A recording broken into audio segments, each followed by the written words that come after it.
If your child struggles to read, you get one piece of advice: decodable books at their level. Two problems here: the right book, your kid's phonics level, age, and interest basically doesn't exist on a shelf, and nothing is watching what they misread to decide what to practice next. There's no loop for that. This is where StoryForge comes in. It closes that loop. It generates this book, listens to the reader, and moves the target itself. So let me show you this running live. So this is the actual product running live, the same code that the experiment runs.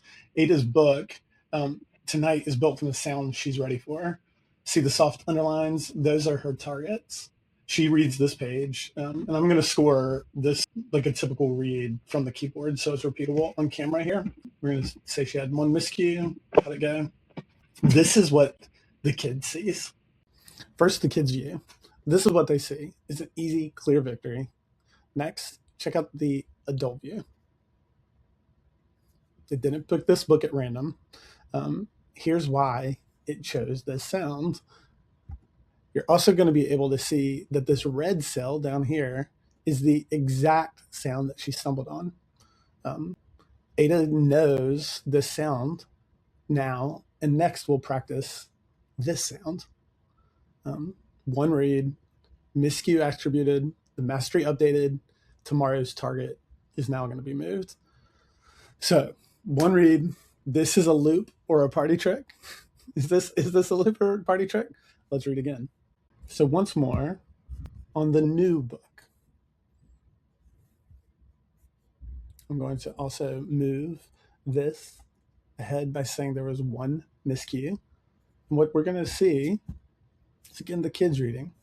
What you're going to see in the parents or grown-ups view here is the same loop that we're seeing.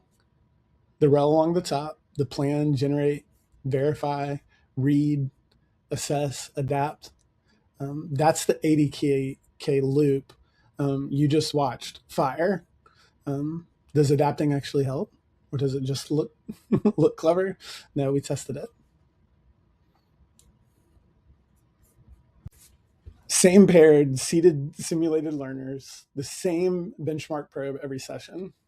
So this picks each session's target from the child's own estimate versus like a fixed scope and sequence that ignores the evidence. You'll see really that 30-40 sessions probe accuracy up to a 0.06 and the true mean mastery up 0.04, almost 5 words correct per minute, which is, yeah. We didn't let it grade its own homework. The simulated learner was built deliberately, unlike what the tutor assumes, a logistic reader with per sound difficulty, no prerequisite gate, and it forgets.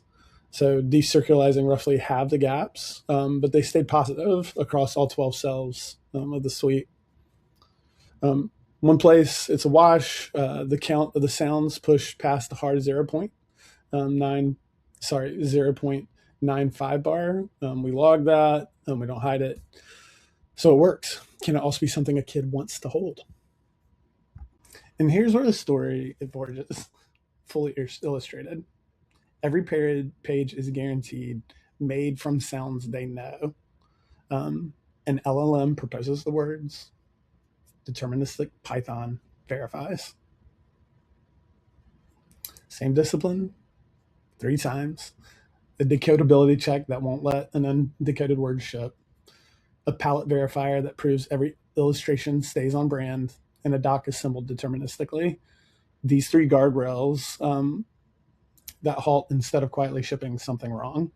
And as of last week, this is folded into the loop, not a separate path. So you're saying one deterministic loop. Plan, generate, listen, attribute, update, wired in a real product, proven by a decircularized study, now forging like illustrated stories inside that same loop.